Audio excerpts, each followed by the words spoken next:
Don't hit me. She might. She might smack her head a few times. And I might smile about it. Bang her hips All right. convulsively on the table. For I did today, that the other day and I first of all, we're recording. First of all, as a reminder from last week, we have the formulas on the board for all 6 trigonometric functions. The homework assignment asks you to determine the values of the missing parts of the triangles. I'm going to showcase kind of the mentality and mental approach of how to do that with these particular problems. I'm going to start off by showcasing kind of where the previous section fits in, the ratios. Because it turns out if you can understand the ratios very well, then doing the next phase, which is these kinds of problems, gets easier. Now that being said, the first part of this work I'm going to show you, you should not do in every problem. I would recommend trying it once just to showcase that you understand the big topics from last time and to get you reacquainted with what we talked about on Thursday. But otherwise, don't do this first step ever again. Step 1 I'm going to do, I have my picture. What I'm going to do is I'm going to set up my 6 basic trigonometric ratios. Remember, the 6 trig ratios are the trigonometric functions with the correct sides and angle included in them. So, for example, for this picture, I have a side that is 21 feet long, a side that is x, a side that is y, and a gradient value of pi over 7 in one of the angles. To do my 6 trigonometric ratios, I need to do sine of the angle in question, which is pi over 7, cosine of the angle in question, which is pi over 7, and tangent of pi over 7. And I want to find what those ratios are. I also want to do this 3 non-standard ones, so that would be cosecant of pi over 7, secant of pi over 7, and cotangent, pi over 7. So each one of these represents the trigonometric ratio. Now you have a calculator that can do the work for you, but for now I'm just going to use a picture, which I don't have a calculator at all. So for example, sine of pi over 7.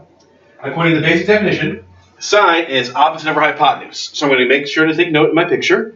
The opposite side of this picture would be the x. Hypotenuse would be 21 feet. Weston Rogers, you're needed in the office for checkout. Weston Rogers, you're needed in the office for checkout. And y would be the adjacent. So I'm going to assign my 6 trigonometric ratios and to do the first part of the problem. That's what we did last week on Thursday, and the first half of your homework assignment is this basic step, usually with numbers included though. So for this problem, sine of pi over 7 will be opposite over hypotenuse, so x over 21 feet. Cosine will be adjacent over hypotenuse, so a over 21. And then tangent, that'd be y over 21. Tangent would be opposite over adjacent, so x over y.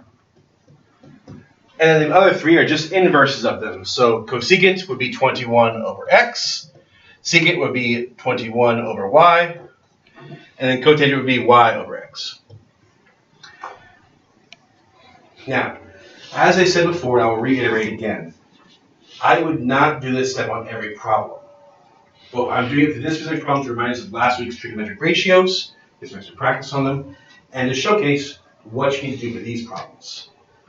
A reminder from algebra.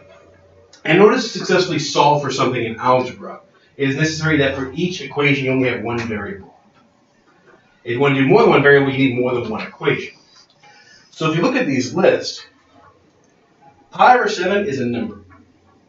21 is a number. Sine of pi over 7 is a number. In this list, some of these pieces contain more than one variable, meaning that for this problem we will not be using them. We will instead be focusing on the ones that contain exactly one variable. In this case, tangent is not useful. Reason being, while it is tangent of a number, it's x over y. And x is a variable, y is a variable. That's not a good problem to work with. Same with cotangent. For the same reason. Cotangent is not all that useful. Because again, it has 2 variables for one equation. It's going to require more work to do that problem than it would the other 2. Which means I'm down to 4 problems. And I can use inverses to have my help with the calculator to get the rest of these. But for now, I want to focus on these 2. Your calculator is pre-programmed to do sine, cosine, and tangent automatically. So if you have a problem that involves any of those 3, those are typically the best ones to choose. Could you do cosecant? Yes. You just have to convert it into sine to the calculator to do it. Could you do secant? Yes. He's going to convert it into cosine to do it. Could you use tangent? Yes, but it has 2 variables, so again, it's not a great choice for this kind of problem. Now, to solve, we're going to take this problem. We have 2 equations to work with that have best out of the 6. This will often be the case when you look at these problems. And for what I would recommend to you is to do this first step mentally up here. Look at the information you have and ask yourself, what pieces do I have? Which equations could I work best with? Or if you can't answer that question, ask yourself, which equation would be the worst equation to use? Because even if you can't tell me to use sine and cosine, I could easily tell not to use tangent because of how the pieces are arranged. What we'll do now, once you've identified the two correct trigonometric functions, we're going to solve each one separately. Calculator is helpful here, but for this first problem, I'm not going to use one at all. The reason being is, depending on the types of problems you're dealing with, whether it's an ACT or one of the questions I gave you, many times they'll give you a question that says, give an exact answer. An exact answer means to not plug this into a calculator, to leave it as sine of pi over 7 or cosine of pi over 7 as if it's a number rather than not using the calculator. And if it says to give me a decimal answer, it means to grab that calculator out and type that number in instead. So take a look. We're going to now take this one problem and convert it into two. We have sine pi over 7 equals x over 21. We have cosine pi over 7 equals y over 21. What we're going to do is we're going to solve each one for the exact answer, meaning I don't plan on using a single piece of the calculator today for this start of the problem. How do I do it? Well, depending on how you were raised, there are two good options. Option number one, you can get rid of the fraction by multiplying by the denominator on both sides. Depending on the math teacher you taught, this is a pretty common first step. Again, one more time. You multiply it by the denominator to get rid of the fraction. In this case, this first one, that's how I'm going to do it. I want to multiply both sides by 21. Because on the right-hand side, that's going to take this fraction and leave it as just x. On the left-hand side, let's give us 21 sine of pi over 7. And since x is by itself, this is the exact solution. Remember, sine is not a variable, it's a function, like a square root or like a cubic. Okay, it's a function. If I don't know what sine of pi over 7 is, it's acceptable to leave it as just sine of pi over 7. If the question says give an exact answer, that is the exact answer. Now, all your homework problems do not say that. They say find the decimal answer, and I believe it says to 3 decimal places specifically. If not, however many decimals it says to take it to, take that number. So for that, I'll need a calculator. Some assistance, please. Daisy, would you mind? Go ahead and multiply that for me. What is 21 times sine of pi over 7? Make sure before you type anything else that you have it in radians. That is why, for my tests, for my problems, I typically write them so that you don't need a calculator if you don't want to use one. Because I found that more often than not, the mistakes I made were I had it in the wrong function. I'd be using radians, I'm supposed to be using degrees, or I'd be using degrees, I'm supposed to be using radians, and I get the wrong answer for a stupid reason. It's acceptable to get a wrong answer because you made a mathematical mistake. I hate it whenever I make a mistake that's like, oh, I pressed the wrong button. That hurts me. Okay? Daisy, what'd you get? 9.11. 9.11. Can you give me one more decimal place, please? 1. I mean 2. My bad. 9.112? Yeah. And since it began in feet, I'm going to assume this is still in feet. In this case, my x value is 9.112. So 9.112. So this is an option. Once you get your function down to here, you can multiply by the denominator, attempt to get the variable by itself. For this problem, it was nice when I did that. The variable was automatically by itself. That will not always be as nice. The other side, the other method you can use. This is the method I always taught when I taught geometry. It was to cross multiply instead. Now in the end, they will eventually get the same solutions, no matter how complex the problems are.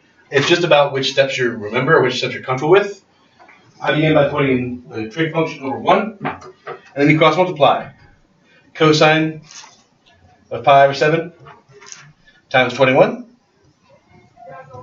1 times y, which is of course y. And again, you notice that they get the same solution types. I just happen to have grown up doing it one way, so that's the way I'm comfortable with every time I do it.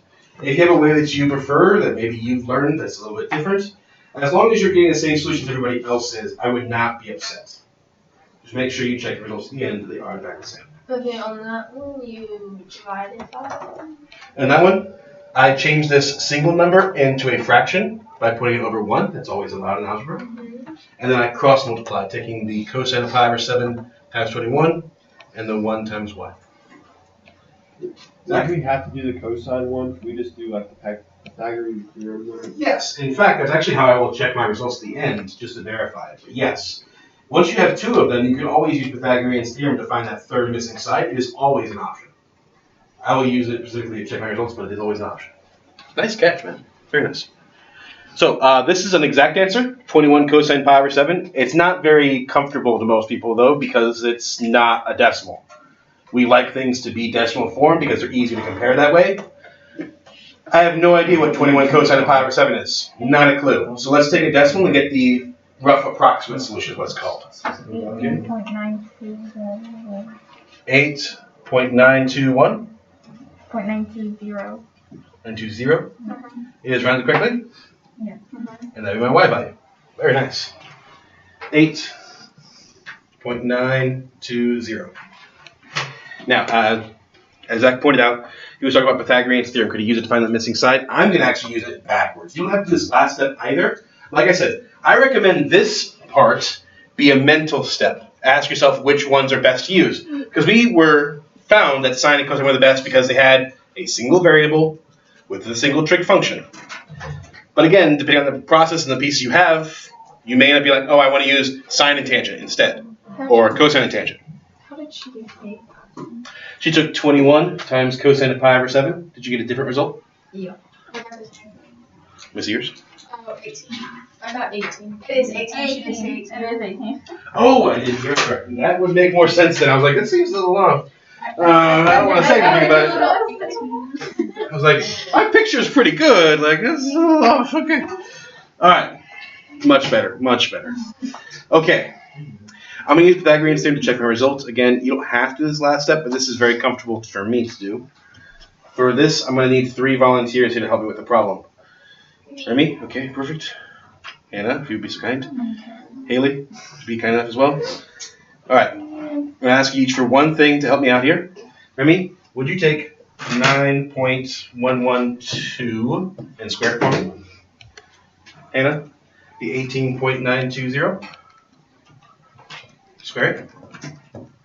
Haley, would you take 21 and square it for me, please? Abdurrahman Mohammed, you're needed in the office. Abdurrahman Mohammed, you're needed in the office. Okay. Mine's still 37.1664. What if we do 966? Mine is 83.02. Alright, and then last thing, these are assistants here with this one. Zach, do you have a calculator with you? Yeah. Could you add those two numbers together? If we have done this perfectly, now again, we got close because we rounded whenever we put these two numbers in, so we'll always be close. But in theory, this left-hand side should be really close to 441 if we've done this right. And it turns out it is. That's how we know we've done the trig function correctly, is that Pythagorean's theorem still works. It's 440.995. 440.995? Yep. That's pretty dang good. We call that close enough for government work. Okay? Your parents are like mine anyways. So, most of the work you see on the screen is not work you're required to do for every problem, but it's things you can do to help yourself if you get stuck on a problem. You can always write out all 6 trig ratios, but you only need the ones that are specific to the problem itself. You want to prioritize the ones that have a single variable for your trig function. Once you've got those variables, the rest is plugging in each trig ratio and then solving for the individual variable you are missing. You can get an exact solution, which is what I will do for most of the problems, or you can get the decimal equivalent, which is down here. And if you wish, you may always check your results. If you get a solution like how I got a wrong number because I wrote it down wrong, well, when I looked at the picture, it didn't look right. In mathematics, we use this phrase not to scale. That's because it's not to exact scale. It's usually close. So if one side looks bigger than the other, it probably should be. There's very rare cases where it's not, but it probably should be. So if you found that you got this problem and you're like, this is 9.112, and you did the bottom piece and it was like 5,071, then you can easily check that. Just use Pythagorean's theorem again, okay? Save the other one. This time I'm going to show less of the work because we're going to prioritize doing it up here instead. I want to get used to the concept of I'm going to check my trig ratios up here just focusing on the priority ones I need for this specific problem that's coming up next. And then afterwards, finding my solutions and having faith in my work to where I don't need to check it with the Pythagorean theorem, but it's available if I want to. Now, as you might imagine, before I write this down, most common mistakes. Because the calculator is doing most of the work for you, especially when you're simplifying, if you type something in wrong, you may not notice until you get the wrong answer. Or until I tell you you have the wrong answer. Or your friend is like, why did we get different numbers? This happens a lot when the problems switch between degrees and radians. They flip-flop sometimes. And if you're not paying attention, you will forget to change your calculator over. And then get the wrong answer. The radian, but say that instead of pi over 7, it said a degree, so then my calculator would need to be in degrees. Correct. Okay. Very good point. If the problem switches to degrees, which the one after this one will switch, so we'll get practice switching. If that's the case, then you need to make sure you switch it over. Okay. Alright, so next problem. I need some random numbers here. The other one is if you happen to identify the wrong components. Like if you misidentify the opposite, misidentify the adjacent, or misidentify the hypotenuse, you will therefore get the wrong trig function, and therefore will have a difficult time finding the correct solution if you're using the wrong trig functions. So let's put my numbers up here. That's going to be right angle. It's a beautiful triangle. I know. Thanks, Douglas. Let's go with some classics here. Remember for radians, it's common to have them in pi form. We could also have them in decimal, like 0.8. And without the degree symbol, we have to assume it's a radian. Let's see. I need a number up here. Classic jokes. 421. Close. Meters. Close is right. You know what? Just to be annoying, I'm going to make this one X and this one K. Because I can. I don't think yours has It does for some people. Okay, so like on the homework, this is very off topic, but like Sure. it has stuff like that other angle has a capital letter labeled inside of it. Which can happen. Like I can call this thing, like we talked about Greek letters, I can call this like phi. But I need, like that doesn't matter. I don't believe the instructions ask you anything about phi. I believe the instructions just say find the missing sides. So then like on that bottom, if it has like the X on the inside, that's still just saying that line, right? Mm. Okay. Okay. Let's do it. This problem. Rather than writing down all 6 ratios, I want to prioritize the specific ones for this problem. Now again, I want to point out some things. My angle is right here, which means I need to be conscious of which side's my opposite, which side's my adjacent, which side's my hypotenuse, so I can put the correct 2 trig functions I want to use to solve this problem. So let's go through it. What's one trig function I could use for this problem so I can solve for one of the variables? Cosine. Why cosine? What am I going to get? So cosine of 0.8 is equal to the adjacent, 421. That's a great 2. Thank you, Douglas. 421 over x. So this is a good one because it has the basic trig function cosine with the angle inside of it equal to the adjacent, which is a number, divided by x, the only variable in this part of the problem. So that's a fantastic first use. Great job. What's another one that's going to be useful because it only has one variable in it?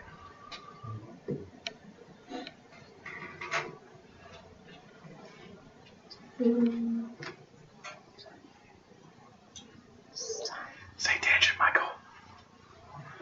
Tangent, yes. Okay, Michael. I wouldn't pay attention. Which numbers are going to go into tangent?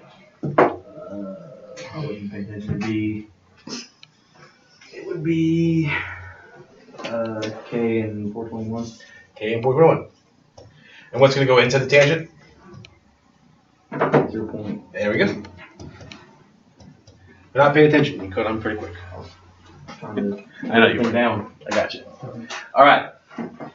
So again, rather than listing out all 6, like all 6 is a waste of time. I want to prioritize the ones specific to the problem that A, calculator can solve if I need them to, and B, contains exactly one variable. Sine would be an awful choice. Because the opposite is K, the hypotenuse is X, I have 2 variables, terrible choice. Cosecant, same problem, even worse, because also when I'd have to switch over to sine. So I'd be doing twice as much work on an already hard problem.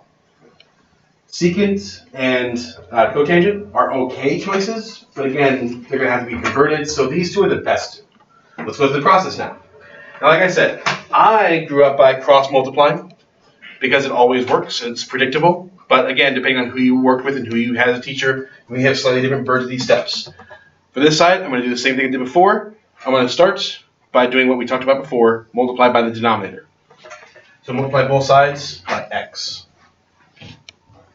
So on the right-hand side, the x and x are going to cancel, leaving 421. On the left-hand side, we have x times cosine of 8. Sorry, cosine of 0.8.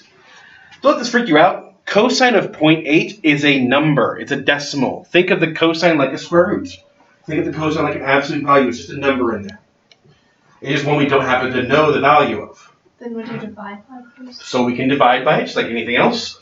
So the exact answer would be 421 divided by cosine of 0.8. Remember, cosine is just a number like anything else. So I can multiply by it, I can divide by it, I can add it, I can subtract it. It follows all the same basic rules as long as it's not 0.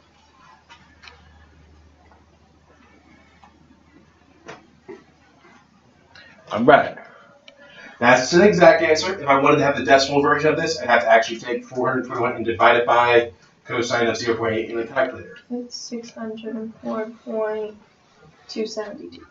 604.272. One. 71? Well, yeah. Is it round? How's it round? Yes. It's A1, okay. And this is in meters, so this will stay in meters. Very nice. On the other side, I can cross multiply or I can continue this route. Both work fine. Either way, you're going to be doing roughly the exact same steps. So find a method that you prefer, or if you have a different method, do that method as long as you're getting the same results. This one, I'll do the same thing. Multiply both sides by the denominator. So the 421s are going to cancel, leaving just k. And this becomes 421 times tangent of 0.8. Tangent of 0.8 is a number. So I have a number times a number. This is an exact answer. However, if I want the decimal with an approximation, I would just take tangent of 0.8 and type it out. And then you get 433.478. And because it started in meters, we're going to assume it stays in meters. That's good. I can always check my results with Pythagorean theorem. It will work. These are the right values. Again, this is the process. Works very nicely. A lot of people get thrown off by having the trig function still in the answer with the exact answer. I like it because I did not need a calculator at all for this problem. It's very convenient. Literally, like, I multiply by 421, but I'm multiplying 421 by a trig function. I can't simplify that, so it just stays that thing. It's a nice way to have your problem done. And if you want to get farther in mathematics, finding simple stuff like that where you're just like, I don't need to do that work, that's somebody else's problem, I think that's one of the best things you can do. It saves you a lot of waste of time pulling out that calculator, making sure it's in the right form, and then typing it all in, and it's finally get a decimal. Now we don't need that. That answer's right. Let's do these one more. This one I want to do in degrees this time. It's a little different. Just make sure your calculator's in the right form, otherwise you may get a wrong answer. This problem, let's go ahead and pull it out. Here we go.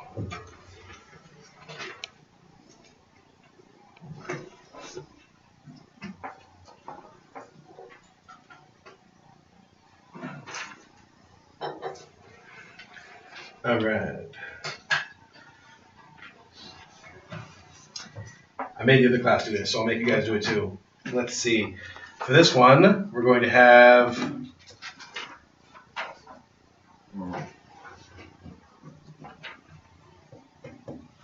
speedy car. That's one of my variables. If you don't like speedy car, you can just put, C.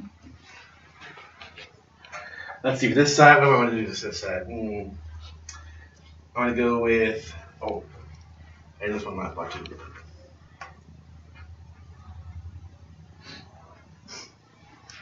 The dinosaur. Sure. Was it supposed to be an alligator? Yes, it was. Man, you go to guess my drugs. He's like, pay you to guess my drugs. I got a big head and later on. Okay, so this one's in degrees. It doesn't change the process, it doesn't change what we're going to do with it. It just changes the fact that we're now working with degrees instead. So, step one, we need to prioritize our big list of trig ratios. We have 6 possible things we can choose. We need to narrow this list down to only the ones we need for this specific problem. For the ones you have in your homework assignments, once you get one of them, you can always use the Pythagorean theorem to solve it instead. And depending on the problem, you may only need to solve for one. So make sure you always have options available to you. Okay, let's set up our trigonometric functions. This one, I'm going to use A and C, because, I don't want to have to draw that in my problem. Alligator and car. I don't know what I do for B instead, but, what we do. All right, our trig functions. Which 2 trig functions are we going to use for this specific problem?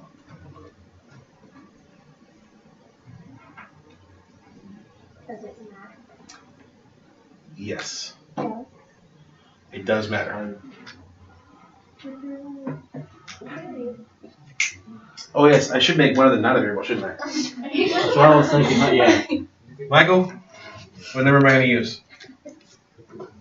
69. Nice. Always a good joke. Yes, sir. Classic. The go-to. The go-to. Oh my gosh. Okay, let's do it. So for this problem, now it definitely matters which trig function I want to use. When it's 3 variables, like I can basically just write the trig ratios and call it good, right? But now with those exact one, I need to make sure you choose the right ones here. So let's do it. Which 2 trig functions are best for this problem now? Cosine and tangent. So cosine of 3 degrees is equal to, so cosine is adjacent over hypotenuse, that would be 69 feet over the car. On the other side, tangent of 30 degrees. Are you not going to draw the car? Heck no. I ain't got time for that. This would be alligator over 69, or as I call it, Florida man. Oh, that was an off-color joke, should be recorded. Oops. That was pretty good one, though. Nothing? I said nothing. Alright. The cool thing about this specific problem is because of the trig functions, I can actually use a unit circle for this one. Meaning I also don't need to use a calculator to get an estimated answer either. Nope, I don't want to. So I'm going to do the first part, why not use a calculator at all, just use the unit circle. And the second part, I need a calculator or I want to use the exact solution with tangent is put on the problem. Let's do this. Step 1, I'm going to multiply both sides by C. So we end up with C times cosine of 30 degrees is equal to 69 feet. I divide both sides by cosine because cosine is a number. So C equals 69 feet divided by cosine of 30 degrees. Last step, cosine of 30 degrees on the unit circle. Cosine of 30 degrees is square root of 3 over 2. So this is an acceptable answer, not a nice answer, but it's acceptable. As is this top one. They're both the same thing. There is a reduced version of this using, what is it? I got to simplify a fraction with a radical inside of it. The solution would be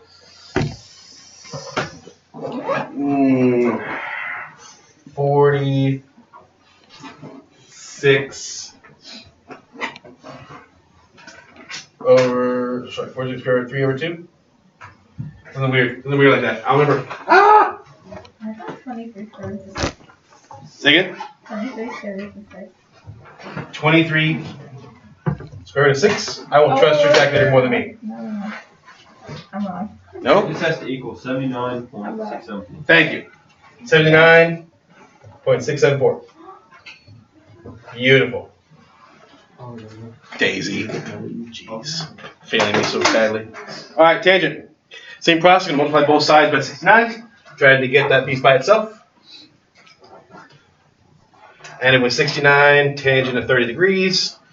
Tangent of 30 degrees is not very easily found, but it can be found using the unit circle. I'll show you guys that next week. Well, not. So this is an acceptable answer. This is the exact answer. Otherwise, I multiply those two things together. 39.8. 39.837. 39.837. And since I started in feet, this should probably end in feet.